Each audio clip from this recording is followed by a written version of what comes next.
Tout à fait, c'est une soirée très importante à la fois pour le parc et pour la ville, puisque ce soir on va présenter le travail que le parc a mené à côté de la ville depuis à peu près 10 ans, depuis la mise en œuvre de la charte du territoire. Et en particulier, on va faire un focus sur l'émission sur l'ABC, de l'Atlas de la biodiversité de la ville de Vieux-Habitants, qui a été co-construit et un beau partenariat ville-parc national. Exactement. Vous savez, lorsqu'on a des agents, que ce soit de la ville ou les collaborateurs du parc, qui prennent le temps et qui mettent à disposition leurs compétences pour construire, pour monter des projets, il est important que toutes les strates de la société civile soient associées. Ce matin, on a eu toutes les écoles de Vieux-Habitants avec un plaisir. Et là, ce soir, on reçoit la population pour justement restituer tous nos travaux. Tout à fait, complètement. Et vous allez voir que dans les prochains mois, le parc va faire le tour de ses communes membres pour justement montrer aux habitants tout ce qu'on a mis en place depuis 10 ans, depuis 8 ans pour d'autres, et ce qu'on prévoit aussi pour demain. Non, comme tout grand projet, eh bien oui, il y a eu notamment l'écueil de voir passer 3 équipes au sein du parc. Donc on a eu 3 chargés de mission différents.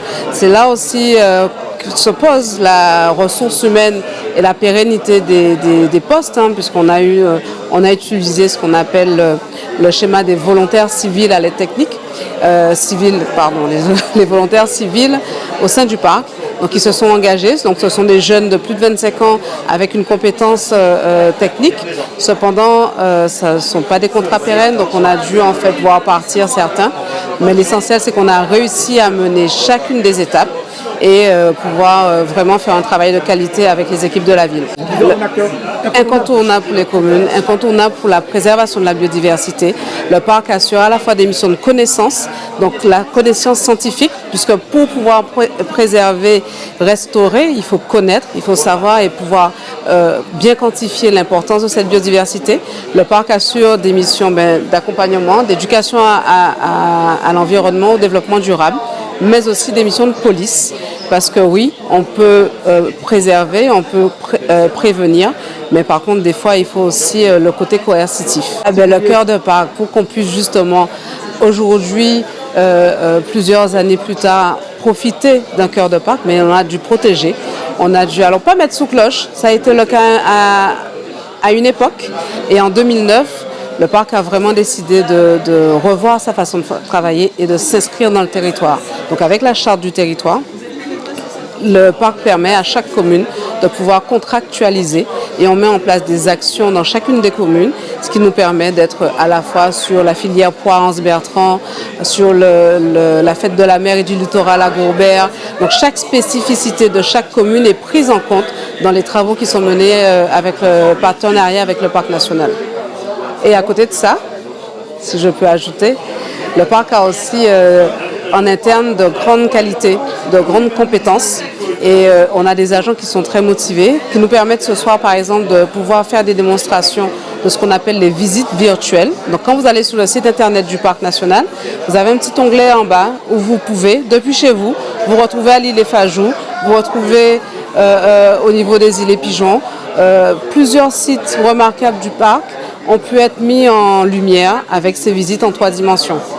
Et très bientôt, le parc va inviter la population guadeloupéenne, début du mois de décembre, à découvrir un très beau documentaire qu'on a créé de toutes pièces au parc, production Parc national, sur la soufrière d'hier d'aujourd'hui.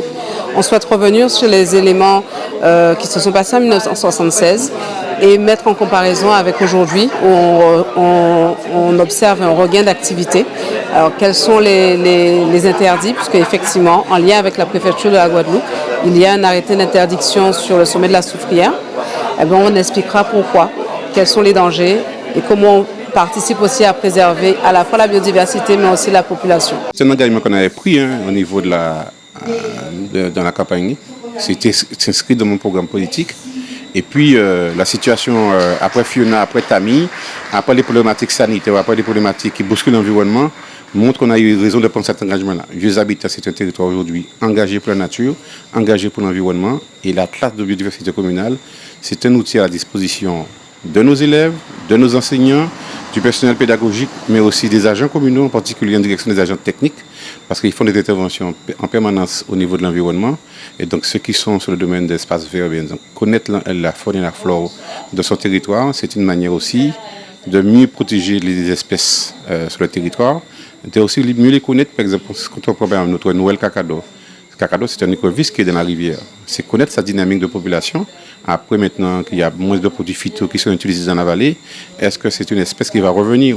Eh bien, l'Atlas nous permet de regarder tout cela, et de regarder la dynamique de population, de regarder est-ce qu'il y a des espèces qui sont en voie de disparition, est-ce qu'il y a des espèces à protéger, est-ce qu'il y a des espèces qui reviennent dans la rivière, est-ce qu'il y a des espèces végétales aussi qu'il faut protéger, qu'il ne faut pas couper parce que ça rentre dans ce qu'on appelle les remèdes rasiers. C'est tout ça qui va apporter l'Atlas de biodiversité. Donc aujourd'hui, je suis content. Je voudrais aussi profiter de l'occasion pour remercier le parc, en particulier les agents techniques qui ont travaillé sur ce dossier-là. Je veux citer Arnaud Narad et son équipe, et qui nous a permis de réaliser cet outil pédagogique en faveur de la population.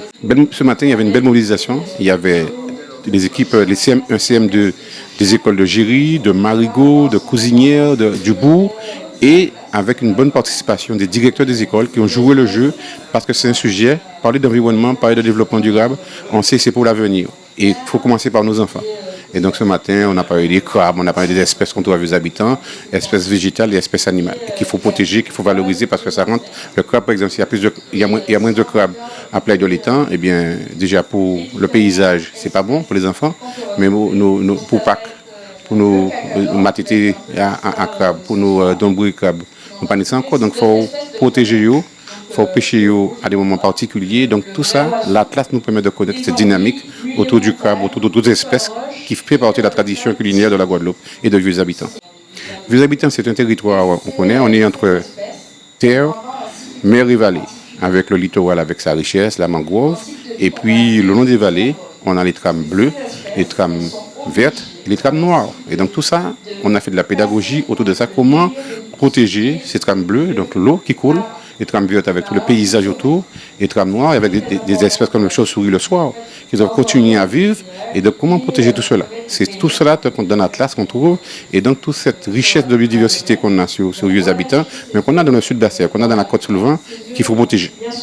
Oui, je crois que c'est important de voir, et je suis vraiment très, très, très heureux d'être ici ce soir pour constater que là où il y a véritablement parfois des discours un peu hermétiques ou convenus sur l'écologie, sur la biodiversité, ou bien des discours un peu arides où nous avons uniquement les spécialistes qui comprennent véritablement ce qui se dit, le travail du parc ce soir en collaboration avec la ville de Vieux Habitants permet de véritablement démocratiser cette culture de l'écologie, de la compréhension de la biodiversité, avec des panneaux, des histoires simples, des témoignages vraiment proches du terrain qui démontrent que s'enquérir de la préservation de l'environnement, s'enquérir de la préservation de la biodiversité, ça passe aussi par des petites actions qui ont été décrites tout à l'heure par les associations. Et on retrouve là tout le rôle essentiel que jouent dans le maillage du territoire les associations et surtout les bénévoles qui les font vivre. Je crois que c'est une démarche citoyenne, c'est-à-dire qu'on pourrait presque dire que les institutions, le parc est une institution, plutôt que d'avoir une démarche ascendante de faire venir les écoliers ou les parents ou la population vers le parc, au contraire, prend cette originalité qui est d'aller vers les populations, d'aller vers les jeunes, de telle sorte à ce que son discours, ses propositions se confrontent à la réalité de terrain et non pas se cantonnent à rester dans des colloques ou dans des symposiums où on continue à parler dans l'entre-soi, en quelque sorte, sans trop de contradictions. Là, au contraire, on a une recherche de dialogue partagé avec les populations et aussi peut-être une mise en risque, ce qui n'est pas inutile parfois pour se remettre en question.